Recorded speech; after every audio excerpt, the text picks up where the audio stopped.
And welcome into Poke the Bear episode 346, part of the CLNS Media Network. If you have time, please subscribe to our Bruins Rinkside YouTube channel, where you have plenty of daily content between Poke the Bear, Bruins Beat, Pucks with Haggs, all that good stuff. We have you covered every step of the way with all things Bruins. So please follow along with us over at YouTube. Hit the notification button to get the latest updates whenever a new video podcast drops. If you don't like YouTube, you can also subscribe and follow us over at Apple Podcasts, Spotify, or wherever else you get your hockey podcasts.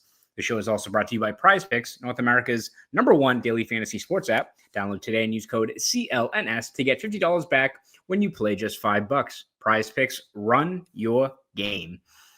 My name is Conor Ryan. Once again, we are joined by the esteemed, the ever-knowledgeable Ty Anderson of 98.5 The Sports Hub. Ty, how you doing?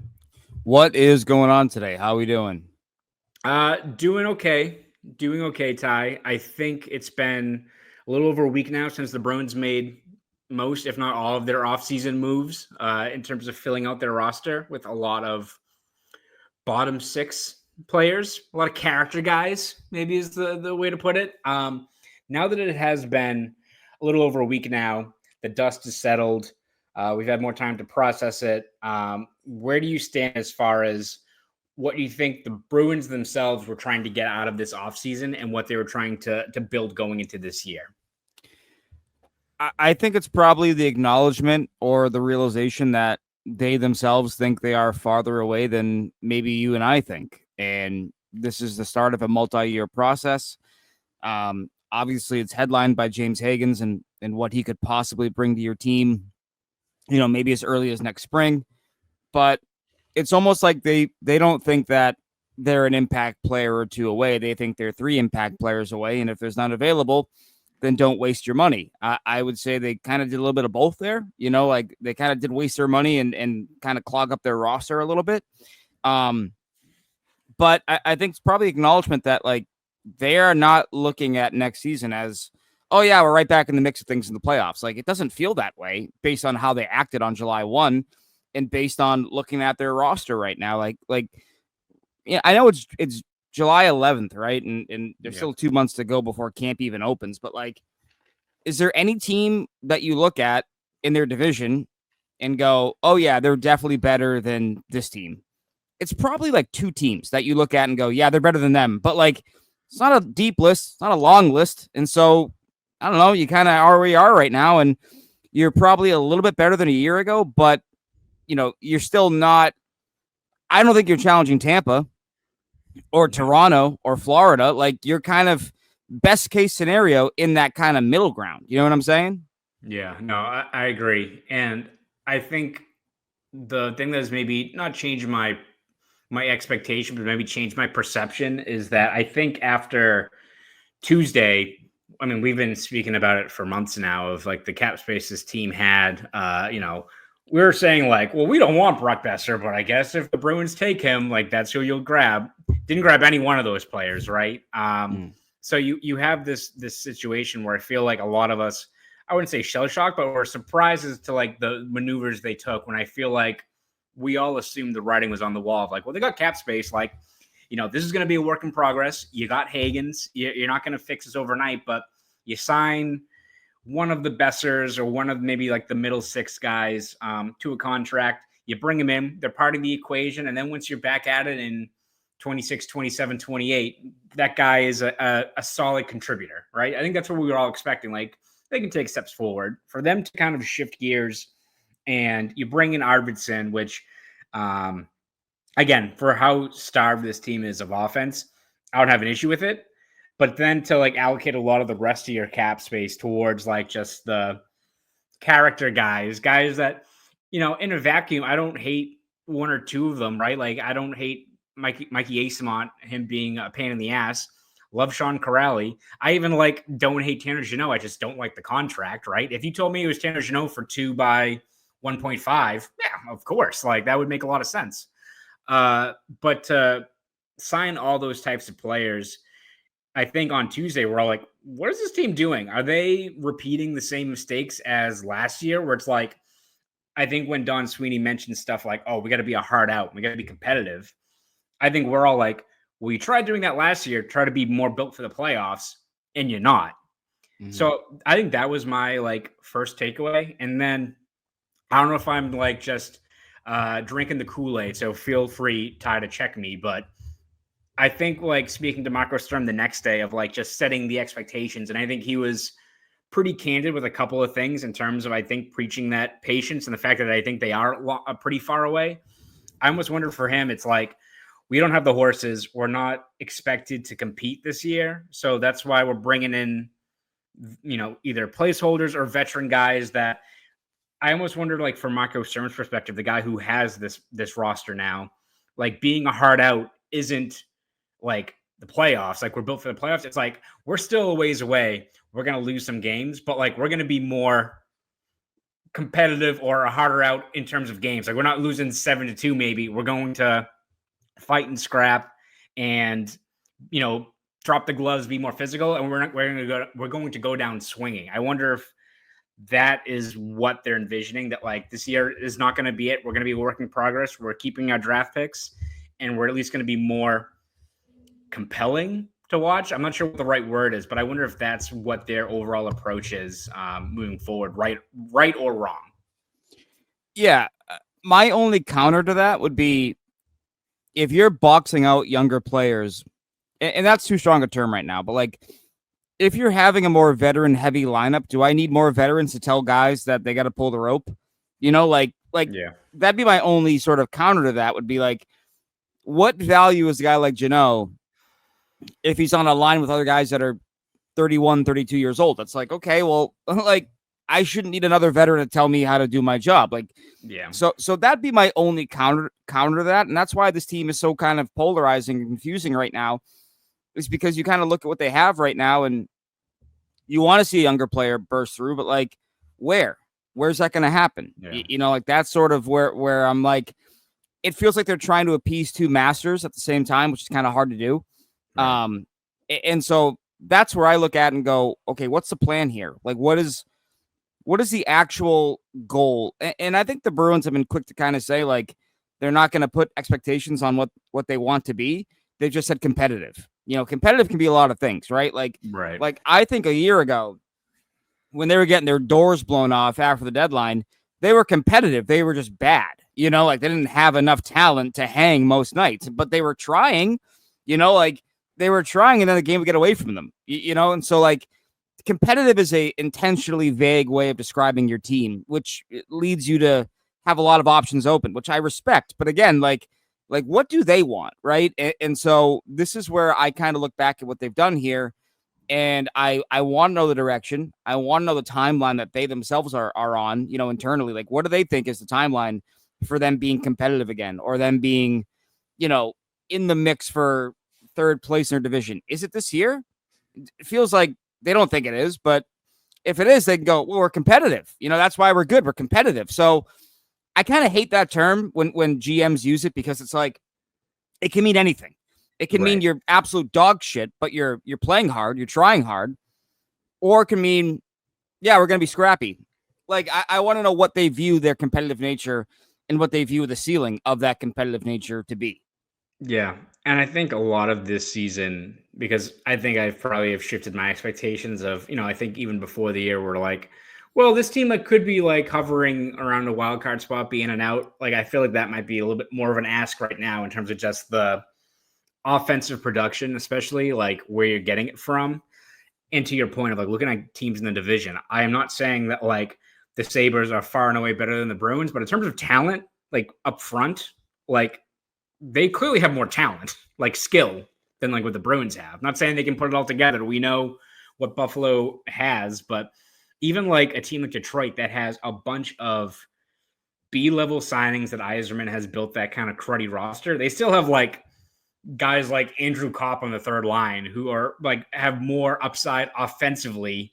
I say upside than, let's say, if your third line this year, to your point, is like Tanner Jeannot and Sean Corrali is 2/3 of your third line. Like, that's not doing much of anything, right? So I think that the moves they've made, and from what like Marco Sturm has mentioned about them, trying just to get back to their principles, their foundation, That's all well and good, and I can agree with it. I think you can even sell Bruins fans on like this year being a bridge year, but you have to make good on that. If this is a bridge year, it can't be a year where we're in January and we're looking at the 2026 draft picks, and that's all well and good. Like, you'll take that if you're in the mix for a top 10 pick or something like that.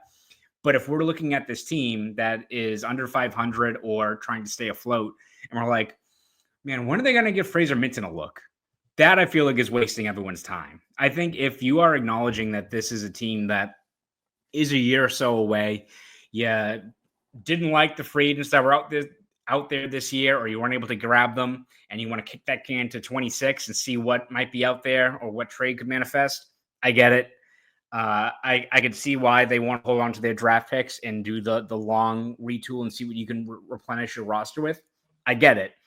But if you are kind of not waving the white flag, but acknowledging that we're going to take the slow and steady approach here, you have to, if you're doing that, you need to give the younger guys some opportunities here. And, Marco Sturm mentioned that he wants to give these guys looks and he wants to play with pace and need young legs to do that. But still, like the math, you look at the depth chart and you're like, how are you going to do it? I think is the biggest thing, right? And if you tell me we get to the end of the year and the Bruins aren't in the playoffs and they got another top 10 pick or something like that, but as much as maybe the day in and day out can be pretty brutal for a team that is getting a pick like that, but we see going into next year, like, hey, Fraser Minton looks like a 3C for the future. And like we can plug him in going into 26, 27. That's a win. Like that's what I think you need to find out this year. If you can, I'm not saying that next year or in 26, 27, you're like, we got Minton and we know Lysell is going to be there and Potter looks like an 80-point guy. Like, no, we're not saying that. But if you can find like 2 roster spots in your lineup that you can find young players that you have here, that you've given them that opportunity and they ran with it, it just clears up so much stuff, I think, going to 26, 27 as you start building these pieces around. It does. I think that's what you need to do. Yeah. And so, again, like the only counter that I would have to that is, how does David Pastrnak at 29 years old factor into that? This is the prime of his career. Charlie McAvoy's 27, 28. Like Hampus Lindholm's going to be 31, I believe, or he already is. Like Zadorov's 30. Like, so that's my only thing, right? And that this is where you can get stuck. We've talked about it, that middle ground where, you're the post 2015 Flyers, where like you have a bunch of guys that are over 30 and you're like, no, we can be competitive, but it's like, but are you though? Are you actually going to compete though? Or are you going to waste some guys' primes? And then you're going to trade Claude Giroux because you have to, right? And he's sick of it, so there is a level here that like, I think that you got to be mindful of, right? If I'm the Bruins and, I know that these are David Pastrnak's best years. And if I'm going to ask him for 3 years, essentially, right? Because I would go back to 23, 24 with him. If I'm going to ask him for 3 years to put the team on his back, the franchise on his back, knowing that I'm not a true contender, but I want him to go out and carry this team, that's not fair to him. And after a while, he's going to go, am I getting help? Do we have someone coming on the way? And sure they do. But like, this is the part where I think, like, to your point, you have to start playing some of those guys, right? Like, it can't be a bridge to nowhere. And I love the idea of them getting in on the 2026 free agent class. You have Kyle Connor, you have McDavid, you have Marty Necas. You have Marty Necas, you have Jack Eichel. You have all these guys that I'm like, yep, I want that guy on my team. How could you not? Right. But how many of them are going to hit the open market? We were doing podcasts last summer going, Draisaitl, Crosby, all these guys. None of them hit the market. Not even Sam Bennett hit the open market. And that's the guy that we all thought, like, he's going to get a dummy contract from somebody. It's going to be bad. Nope. He stays in Florida. So, like, it's so hard to hitch your wagon to that because you are kind of building a bridge to nowhere, in a lot of respects. Yeah. It's how they actually manage this rebuild, retool, whatever you want to call it. Maybe more of a rebuild at this point, if you're going to be a couple of years, right? I think that's going to be critical as far as how they're viewing where they can get back to being a contending team and who's going to be there pulling on the rope. Because you'd love it to be 2-3 years and all of a sudden, like, you'd love it to be 26, 27 and James Haggs looks like the real deal after having a great year at BC, and you sign Marty Natchez, who's buddies with Pasta, and all of a sudden you feel like you're building something back up again. But we also have to be realistic, right? And you can't have be a situation where what happens if this team is bad and you've got James Haggs has had a up and down year as a sophomore at BC, then all of a sudden you're like, man, where do we go from here? I think that is going to be the tough part of how they're navigating these things and how you appease the veterans who have been part of a winning team. I think based on what Marco Sturm says, they're excited to kind of put last year in the rearview mirror, but it does feel like there's a lot more growing pains ahead with that group. And where is it in January, February, March, April, when this team could be looking at another year with a very, very long summer, right? That's when it starts adding up. Yeah, and it adds up for your players and your morale, right? Like I firmly believe that, you want to have culture, right? And that's great. And I back that because I do think you need it. But what good is a culture if you're 30, 40, and 10?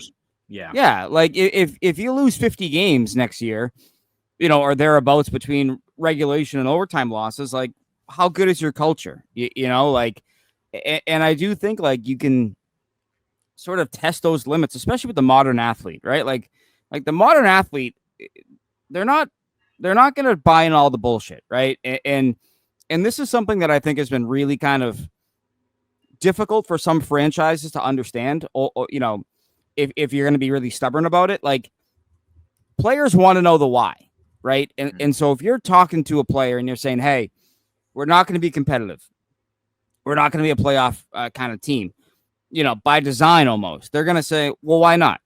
Why? And then you got to sell them on that, right? And I think hockey players are different than football players, baseball players, obviously, and basketball players. But the modern athlete wants to know why, and that's something that if things aren't going well, the Bruins with their top stars, with their guys making big money, the guys in their prime of their careers, they are going to have to say, like, this is why we're doing this. And hopefully those players buy in. And if they don't, you got to trade them for a haul, right? And this is something that, I think the Bruins like their foundation. And so this year could be challenging in that regard where, being out of the playoffs 2 years in a row with a player like David Pastrnak is not going to sit well with a lot of people, the fan base, the player himself. And I'm not speaking for David Pastrnak. I don't know this, but when you're that good, right? I mean, this guy was pissed that he wasn't playing in the Four Nations. You know what I mean? Like you think he's going to want 2 years of not being in the playoffs? Like that part of it is a little, I get a little worried there. I just do naturally as a person. I just think that's a really, not everyone's Bergeron who's like, we'll be all right. It's a little bit, you don't want to test this for too far in terms of not being a true playoff team because shit can go sideways real quick. Yeah. It's, again, we're not reading into David Pasternak's psyche or anything like that, but I also feel like everyone's like, Pasta's the fun-loving guy and everything like that, which he is, but guy wants to win. Like, you talk about every time this past year where he was setting record after record, keeps on stuffing the stat sheet. And, of course, like, after every game like that, you have the media scrum, and people are like, oh, it's, getting 40 goals again. What's that mean? Most likely the response was like, I really don't care. I want to win. Like, this is a guy that's part of his identity. That's what he's ingrained to do.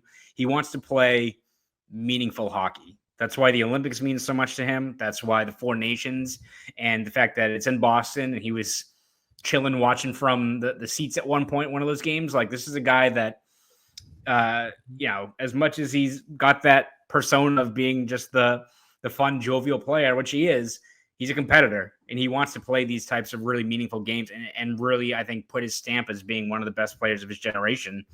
You can't do that if you're scoring 100 points, but you're golfing in April. So I do think that is something you do have to navigate with Pastrnak, especially. And I'm not saying like it's looming of like, this is going to be an issue, but if you're the Bruins, to your point, you don't want to keep on poking the bear, get it? Because that's where you can run into some issues. If you can have a 2-3-year rebuild and feel you're on the right track, but if the one player's like, what the fuck are we doing, guys?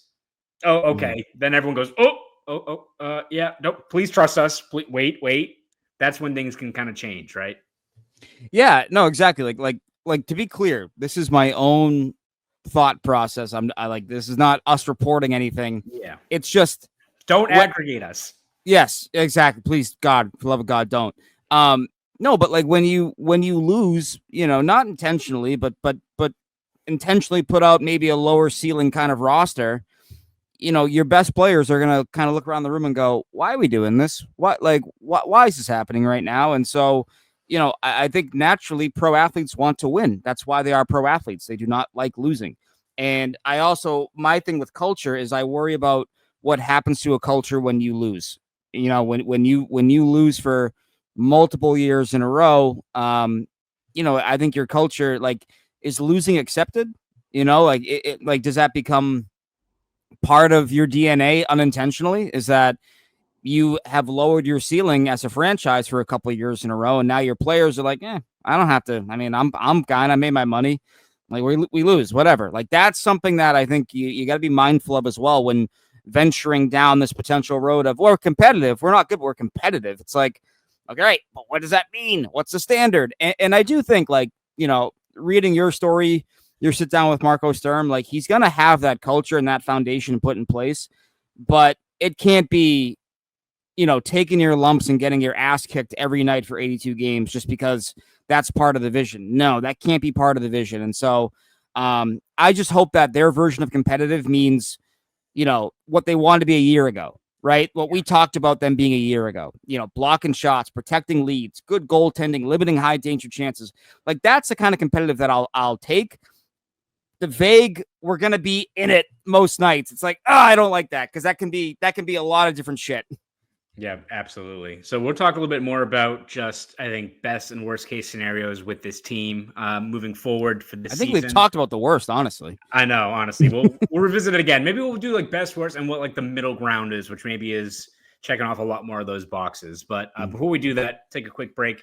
Here from our friends over at PrizePicks. PrizePicks is the best place to turn your sports knowledge into cash. With millions of members, PrizePicks has made daily fantasy sports accessible to all. You just pick more or less on at least two players for a shot to win up to 2,000 times your cash. Run your game all season long on PrizePicks. Sign up today and get $50 instantly when you play just $5. You don't even need to win to receive the $50 bonus. It's guaranteed. Think Shohei will get more than 3 hits? Maybe Garrett Crochet for more than 7 strikeouts. Cook up hot takes with your friends and win real money this baseball season when you and your crew run your game on PrizePicks. PrizePicks invented the flex play, which means you can still cash out if your lineup isn't perfect. You can double your money, even if one of your picks doesn't hit. PrizePicks puts their members first, so all withdrawals are fast, safe, and secure. When my picks hit, I can get my money in as quick as 15 minutes.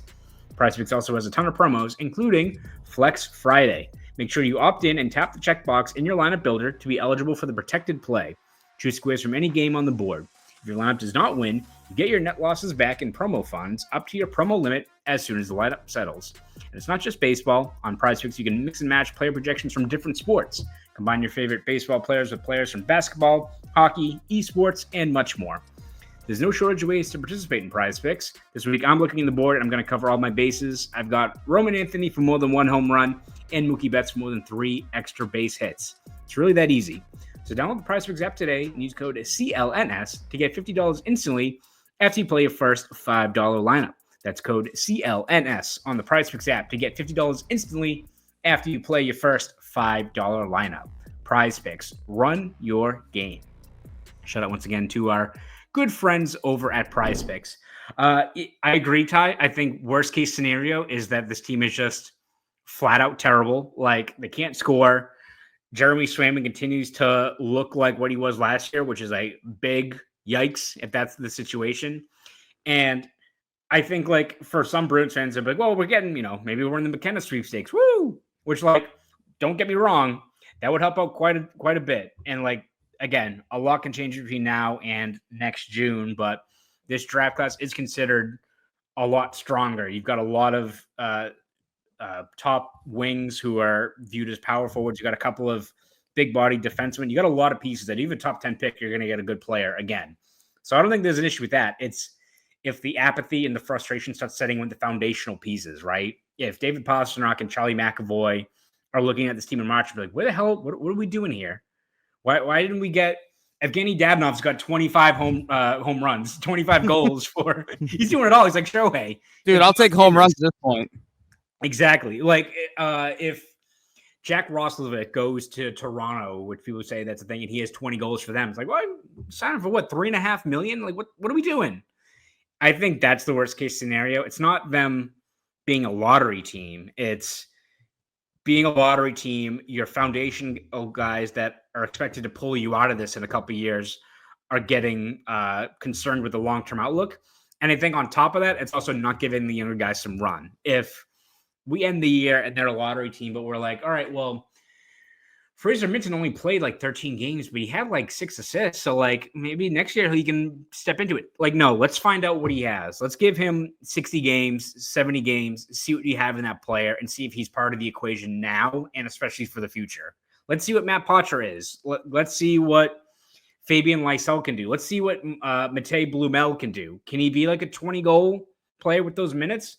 You need to find that out, I think, this year. And again, I say that, but then I look at the depth chart and I just don't know where those reps are going to be. But I think a lot of it has to fall on Marco Sturm and his coaching staff, who seem at least like they're more candid about the fact that this is going to be a work in progress. That I think for them, they have to look at this, and even with the growing pains of, let's say, sticking with a guy like Minton or Poitras or Lysell, any one of those players, in the long run, it helps you out to either find out if they can be key pieces moving forward, or at least find out if they're not part of the equation. You need to figure that out this year. And if the Bruins go into this year and they suck and they can't get anything going, and you also just don't know what you have in this next wave of talent, and that's a wasted year. Even if you get McKenna, which, you know, maybe alleviates some of the pain, a top 5 pick still doesn't mean that you're going to run it back in 26, 27. You need to find out who else is on this team that can help you out moving forward. I think that's going to be the key for this year.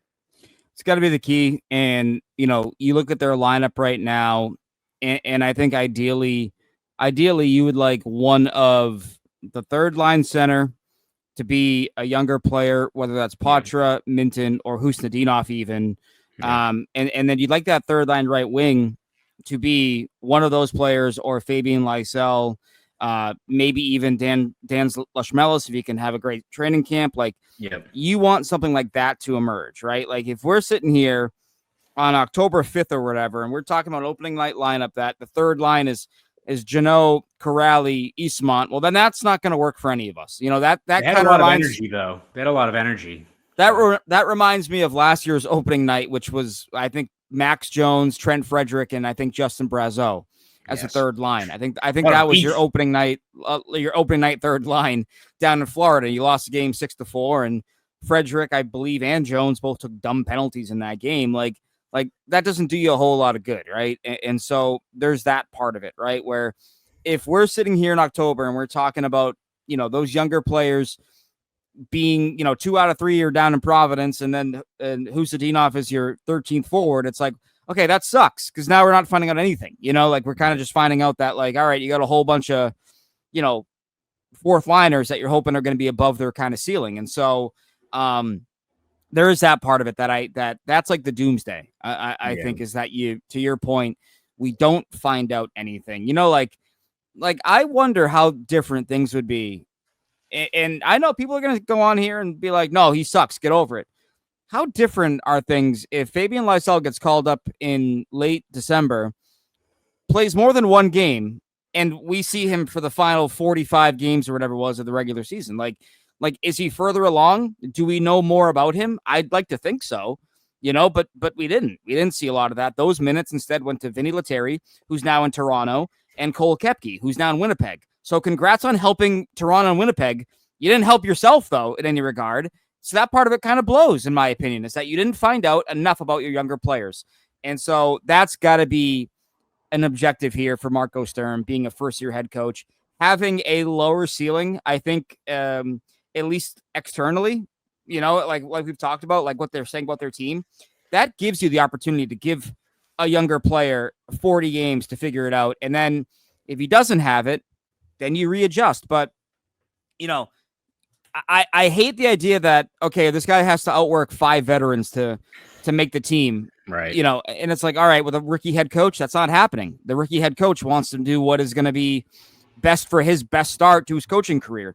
That often means safer veteran players. And so I want to believe that they're going to give these guys rope, but I have natural Believe it when they see it. skepticism. Yeah, like I think I said this last week, and I'm sorry for repeating myself.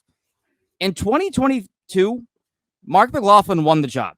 He won the job as the fourth line center. And you're like, oh, cool, a younger player finally breaking through. Nope, got sent down to Providence. And it was Tomas Nosek.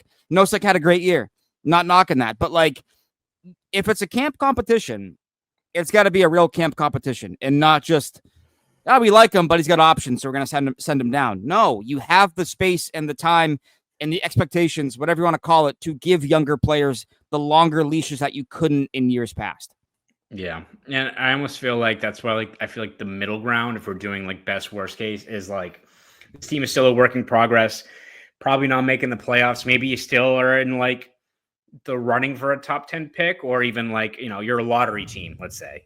Maybe your best case scenario is like being like Utah, where it's like you're supposed to get like the 13th pick and get to number 4. That's like their best case scenario, I guess. But it's almost like if you're a team that is a work in progress, but you're giving the younger guys some run, then I think you can take multiple pauses out of a year where you don't make the playoffs. We know the playoffs is the most important thing, but if you can go into the year, into the offseason with a good draft pick, with the knowledge that you probably have James Haggs and a few other guys on the way, which is a huge lift. You're hoping that he has a really strong year at BC, which I'd be surprised if he didn't.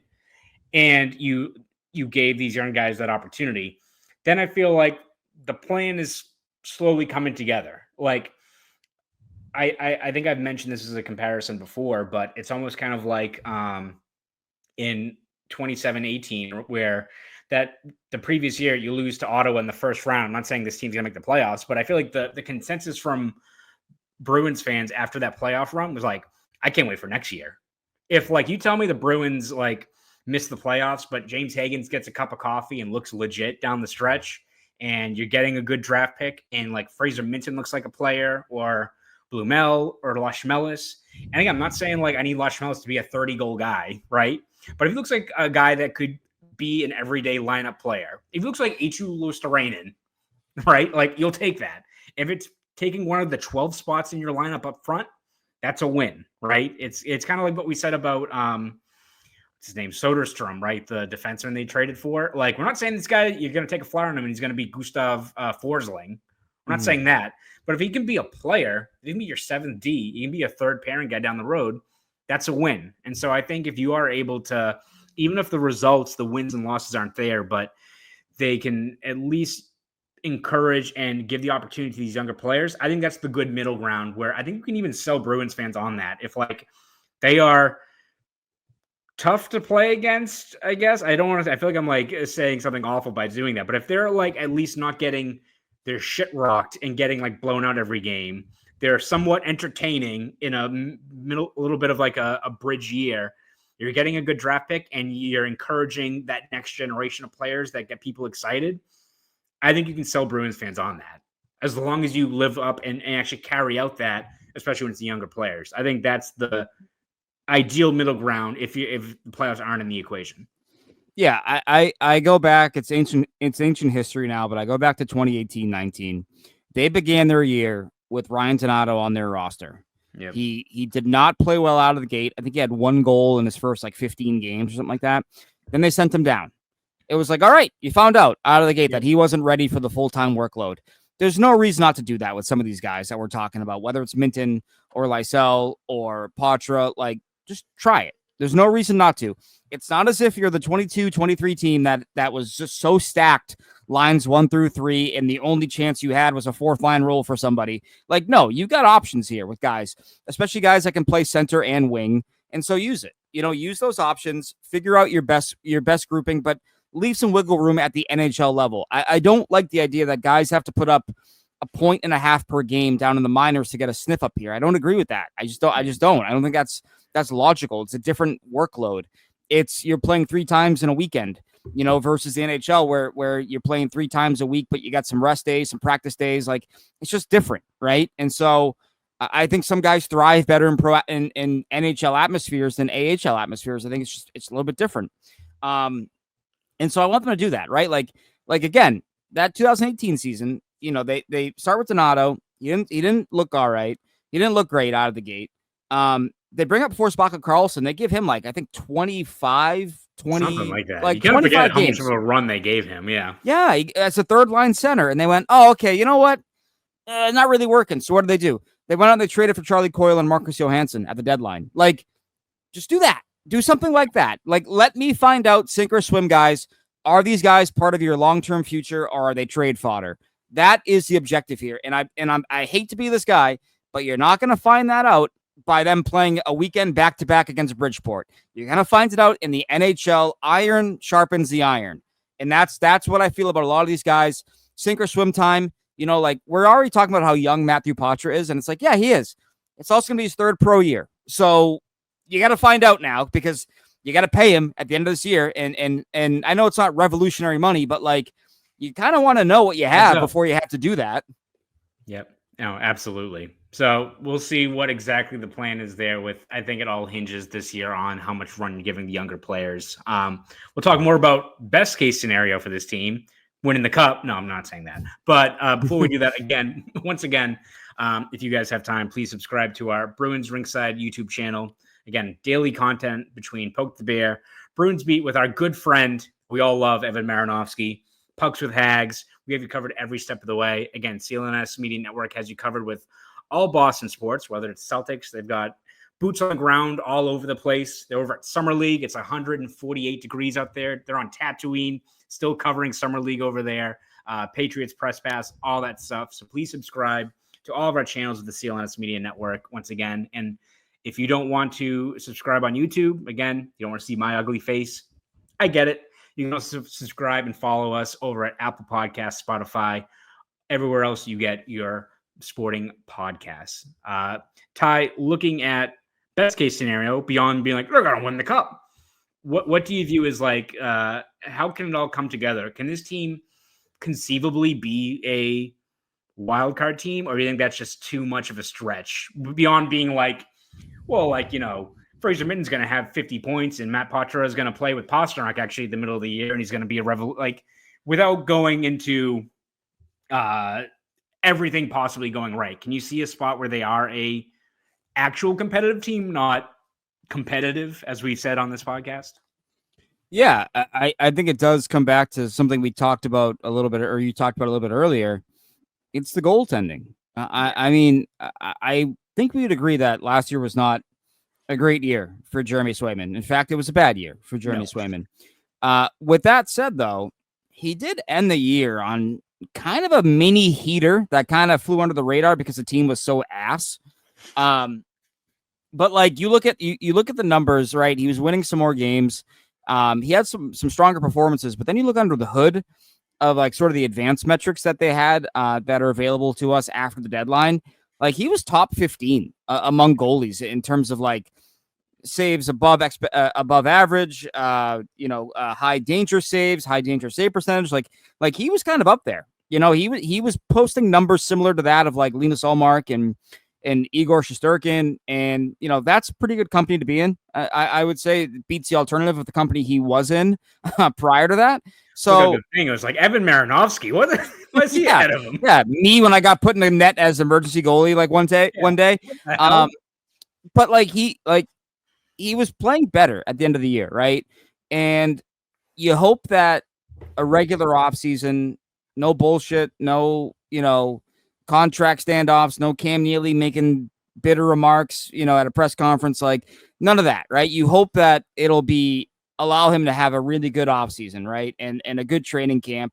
And the Bruins can acknowledge sort of where they are organizationally with their goaltending situation and realize that, no, just because you're paying a guy $8 million doesn't mean he has to play 65 games. Like, you can play him 50 games, 53, because you're not paying for regular season game 49. You're paying for playoff games 1 through 7. And so, I think that is something that is going to be an adjustment for all of them. But I feel like if you get what you got out of Swayman in 23-24, you're going to be in the mix, because that level of goaltending is going to keep you in games where you might otherwise get your doors blown off, or you did get your doors blown off a year ago.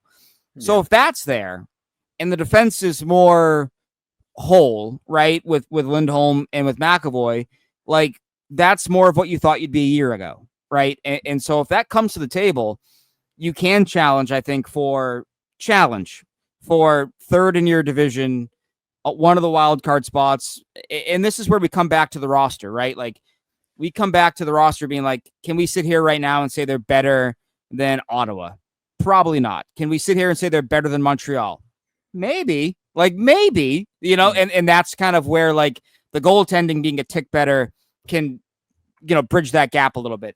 The defense being better can bridge that gap a little bit. So that's got to be what happens, because based on what we're talking about, I don't think we're expecting the goals to come like they did 2 years ago, or maybe even last year for that matter. Yeah, I think the one thing that I appreciated from talking to Sturm is I think he's kind of mapped out, like, almost like, if you are competitive, what is the blueprint? And I think for him, it's Jeremy Swayman locks back in, which we have the confidence that he can do. A defense that we tweak a little bit, but also is just elevated by the fact that you have Hampus Lindholm back if he's healthy with that knee, and McAvoy changes things. If you want to even say, like, the pieces fall into place with, like, Yoki Haru, how well he played with Zadorov, and that's a pairing, like, I can be encouraged, right? I think when you look at the defense and the goaltending. So if you say those are your foundations, you're making tweaks with, like, the neutral zone, which is something that Sturm mentioned, and he was pretty candid, right? Like, the 5-on-5 offense is going to be a slog, right? Like, beyond when 88's out there. But I think for their perspective, it's like, if we can really invest with, like, Steve Spott in getting our power play, it's not going to be going from 29 to 5. You don't have the Krug, Bergeron at the bumper, that kind of personnel, but you have enough talent that if your offense gets a lift from your power play going from 29 to 18th, something like that, is that enough with the defense rebounding that just in terms of the margins, you're winning a lot more of those games, right? Like, I could see that. I could see, like, again, I'm not sure how much I'm buying into, like, just in terms of the talent level of, like, what's the term Don Sweeney uses a lot for, like, unlocking offense?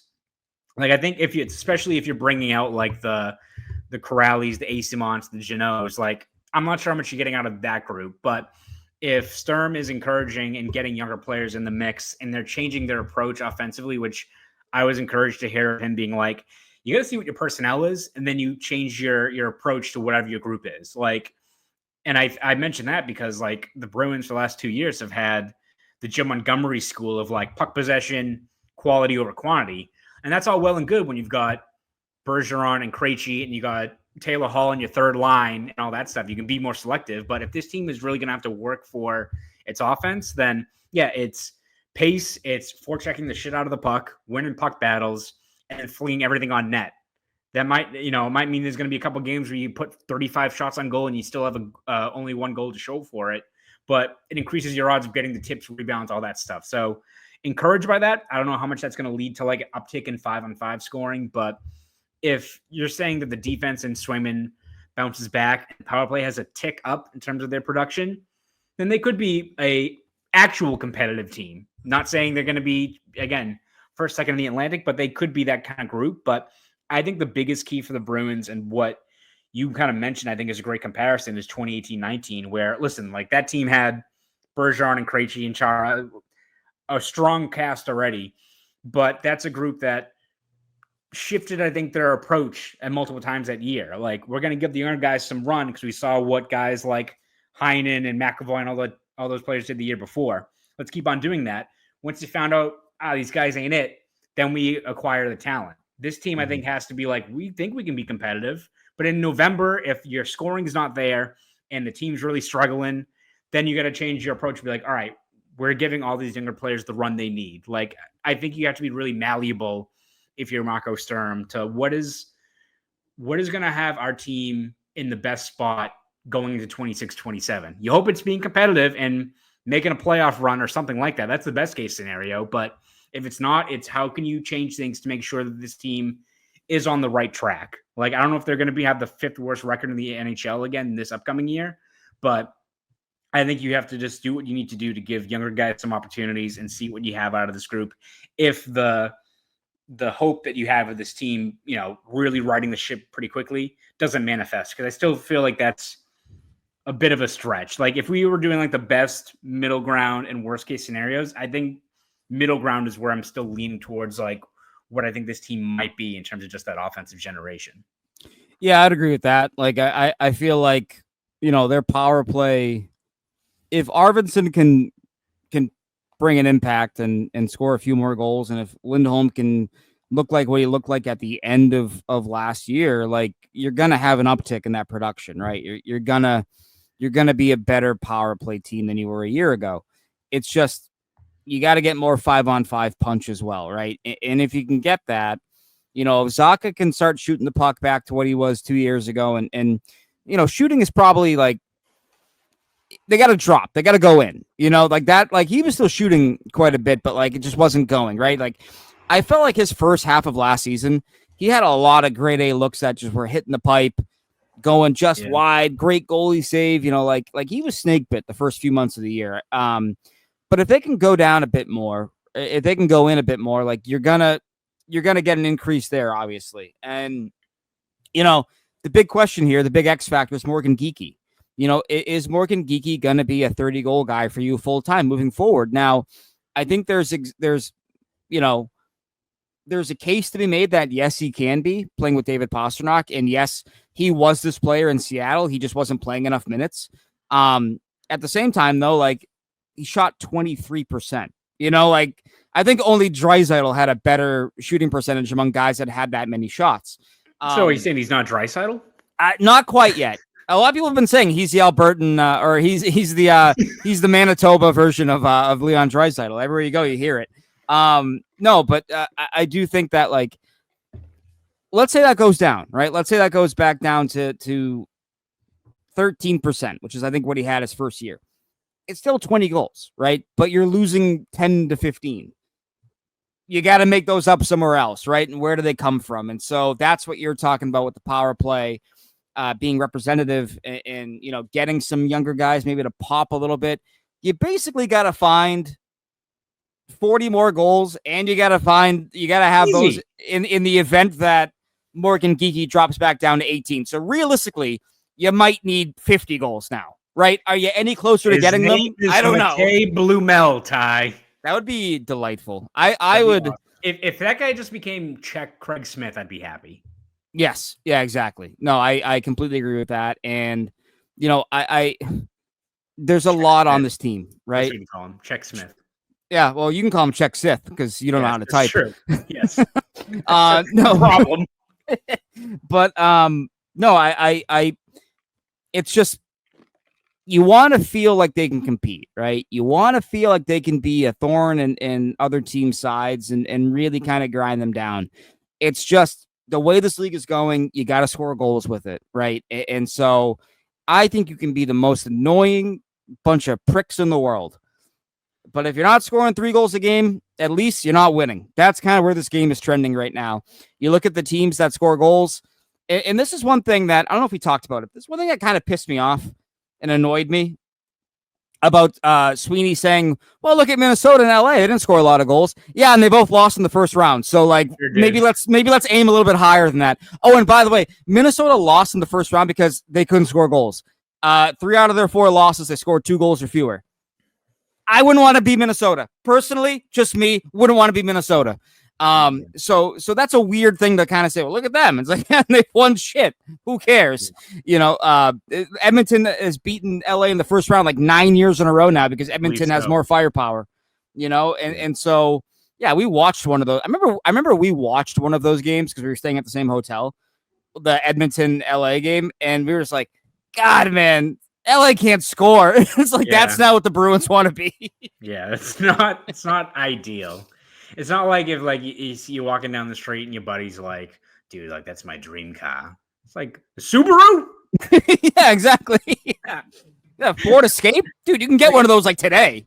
Yeah, it's like, listen, like, it's fuel efficient, but, like, it's not your dream car. Like, that's like if you're like, oh, if I got a nice bonus, yeah, that's the car. That's the fiscally smart choice there. But, like, yeah, Subaru, what are you talking about? Yeah, you can get one of those today. I know a guy. You can just go there. No line, no waiting. Go behind Roxy's grilled cheese. Yes, I know a guy there. So. Right. Yeah, exactly. No, that's the only thing that kind of bothered me about that is, like, you guys still got to score goals, man. Like, and if you're late to the party on that, they're going to cost a lot. Goal scoring is typically found at a premium. I can't imagine that they're going to add more guys to their already crowded training camp roster. It's like you look at a guy like Victor Olofsson, you're like, you know what? That's a power play guy. But you're like, do you need another left shot? Like, do you need another left shot winger? Like, I probably not. I would imagine. Yeah, I think he's a left shot. I don't know. I might be completely wrong about that.